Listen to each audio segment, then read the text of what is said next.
Injil menurut Lukas.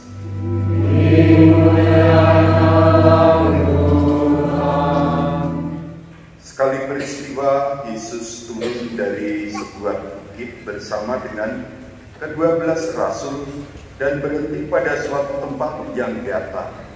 Di situ berkumpul jumlah besar murid-muridnya dan banyak orang lain yang datang dari seluruh Yudea dan dari Yerusalem serta dari daerah pantai Tirus dan Sidon. Lalu Yesus memandang murid-muridnya dan berkata, "Berbahagialah hai kamu yang miskin, karena kamulah yang punya kerajaan Allah. Berbahagialah hai kamu yang sekarang ini lapar, karena kamu akan dipuaskan. Berbahagialah hai kamu yang sekarang ini menangis, karena kamu akan tertawa. Berbahagialah kamu jika kamu dibenci, dikucilkan, dan namamu dicela, serta ditolak demi Putra Manusia.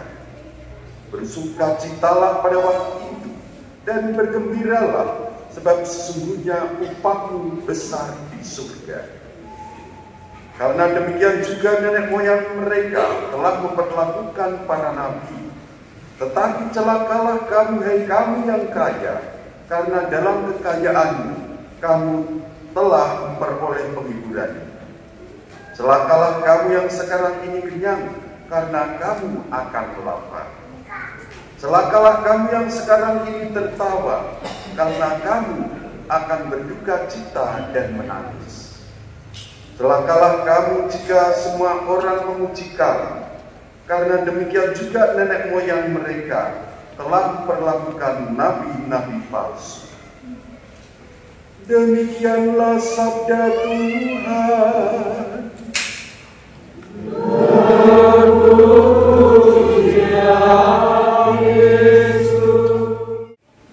Saudara-saudari yang dikasihi dan mengasihi Kristus, orang yang mengagungkan kekuatannya sendiri itu tidak berkenan di hadapan Allah. Sebaliknya, orang yang percaya akan Allah, hidupnya akan subur dan berbuat seperti diungkap dalam bacaan pertama. Dalam bacaan Injil, Tuhan bersabda, sabda bahagia ya, berbahagialah hai kamu yang miskin. Ada juga setelah rentetan berbahagialah, ada celakalah kamu hai yang kaya. Tuhan Yesus bersabda seperti itu karena konteksnya bahwa pada saat itu bahwa orang-orang miskin makin tertindas dan orang kaya itu yang menindas. Bukan berarti orang kaya itu salah, bukan, tetapi karena kelakuan orang-orang yang berkuasa pada saat itu, orang-orang kaya ini malah menindas orang miskin.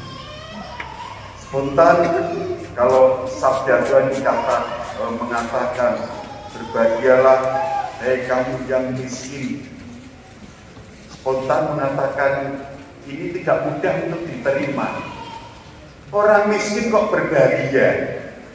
Yang berbahagia itu ya kalau orang itu punya duit. Yang berbahagia itu bisa makan enak dan kenyang. Ini malah berbahagia orang miskin, orang lapar. Ini gimana? Tentu saja ini ada sangkut pautnya dengan masa depan. Berbahagialah kamu yang miskin, karena engkau nanti akan mewarisi kerajaan Allah. Mungkin ketika di dunia ini kita itu orang yang miskin, orang yang tertindas, orang yang dibenci karena kerajaan Allah, karena mewartakan Injil, karena membela Kristus. Tetapi nanti suatu saat ada masa yang abadi di mana orang itu hidupnya di dunianya sementara, setelah itu mereka yang setia kepada Allah meskipun dalam keadaan tertindas di dunia, meskipun dalam keadaan miskin di dunia, nanti akan dibahagiakan abadi dalam kerajaan surga. Sabda Tuhan hari ini konteksnya demikian. Tetapi pertanyaannya, toh kita ini tetap hidup di dunia. Nyatanya hidup di dunia. Nyatanya juga kita mungkin merasakan keprihatinan, mungkin karena juga kemiskinan kita. Apakah di dunia ini juga kita itu pun meskipun miskin bisa mengalami kebahagiaan? Pertanyaannya kan itu. Maka saya bandingkan dengan sebuah contoh. Suatu hari ada seorang anak kecil miskin, seorang penyemir sepatu, tukang semir keliling, dan biasanya mangkalnya itu di tempat keramaian, entah di tepi jalan raya, entah di depan kantor, entah di depan mall.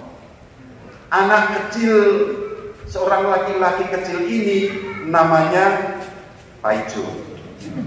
Tadi Sisil. Nah, Paijo ini sedang merenungi nasibnya. Kok saya itu hidup begini-begini saja ya?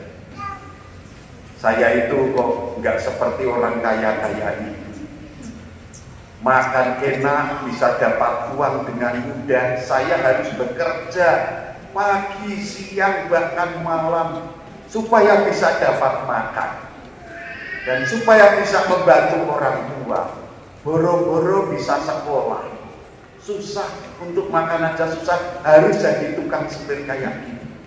Enak ya pejabat-pejabat, enak ya orang kaya, apalagi kaya dari lahir karena orang tuanya kaya. Kok saya nggak jadi orang kaya saja ya? Dia lagi merenungi nasib. Lalu tiba-tiba ada sebuah mobil mewah datang parkir di depan mall dekat dengan dia, di mana dia sedang duduk.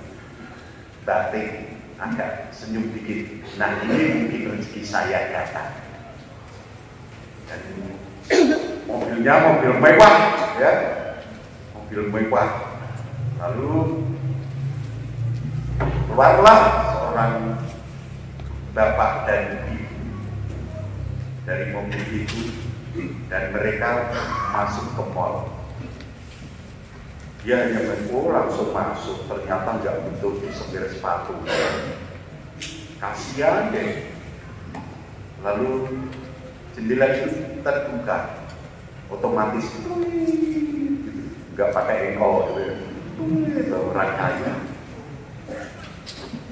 Terlihat seorang anak kecil, wajahnya bersih, putih, nggak lusuh seperti dia. Lalu melihat tukang semir.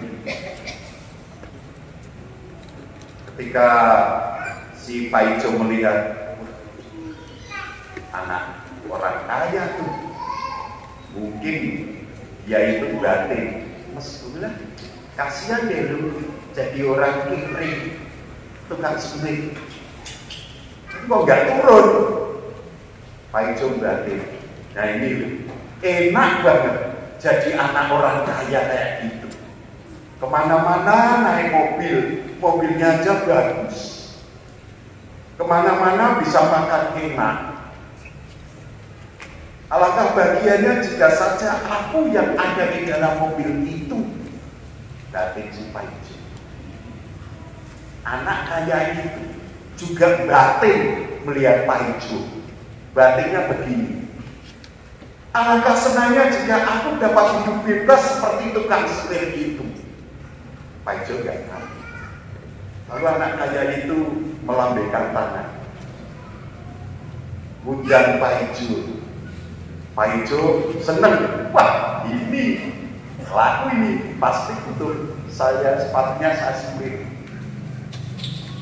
Tapi setelah mendekat, anak kaya tadi mengatakan, maukah kamu menggantikan aku duduk di kursi ini dan hidup bersama orang tuaku? Wakil dia. Lalu kemudian sebelum menjawab, pintunya itu dibuka. Gitu otomatis gitu ya. Lalu ternyata Paijo melihat anak orang kaya itu tidak bisa berjalan karena lumpuh total kedua kakinya. Lalu Pak Ijo menjawab, tidak, saya tidak mau, saya mau jadi penyemir sepatu saja. Kemudian terjadi percakapan yang singkat. Ternyata anak kaya tadi bisa lumpuh karena apa? Karena kecelakaan yang dia alami. Dan dia adalah anak tunggal. Orang tuanya sangat overprotective sehingga kebebasannya itu terampas. Dia merasa kebebasannya itu hilang. Maka dia bisa batin melihat penyemir sepatu itu. Alangkah senangnya menjadi seorang penyemir sepatu karena dia bisa hidup bebas. Karena tahu bahwa dia itu sakit lumpuh, maka dia tidak boleh turun dari mobil. Sopirnya ada, suruh menjaga. Kemana-mana itu maksimal kalau pergi itu hanya boleh di dalam mobil dan melihat pemandangan sekitar, nggak boleh jalan-jalan. Saudara-saudara yang terkasih, kali ini si Pak Ijo bisa tersenyum. Dia bersyukur dia menjadi seorang penyemir sepatu. Meskipun miskin, tetapi saat ini melihat cerita dari anak kaya tadi, dia bisa merasakan syukur dan bahagia. Tanda bahwa orang miskin pun bisa berbahagia. Kuncinya apa? Bersyukur atas keadaannya. Kalau bicara tentang overprotective, boleh dikatakan kalau kita itu di overprotective, rasanya nggak bebas. Misalnya seorang cowok itu punya pacar, ya, punya pacar. Sang cowok itu sudah diikat dalam pacaran. Nih koyo-koyo sangat terikat banget sama ceweknya. Salaman dengan cewek lain itu nggak boleh. Pokoknya nggak ada cewek lain selain dia. Rasanya bagaimana? Kalau sampai apa-apa nggak boleh, apalagi berhubungan dengan lawan jenis lain selain ceweknya. Seorang ini kan baru pacaran aja kayak gitu. Kalau suami istri misalnya, seorang istri tidak senang kalau suaminya itu dihampiri, disalami, digojeki sama seorang janda. Mungkin ada yang merasa gitu. Seorang jaga cemburu buta.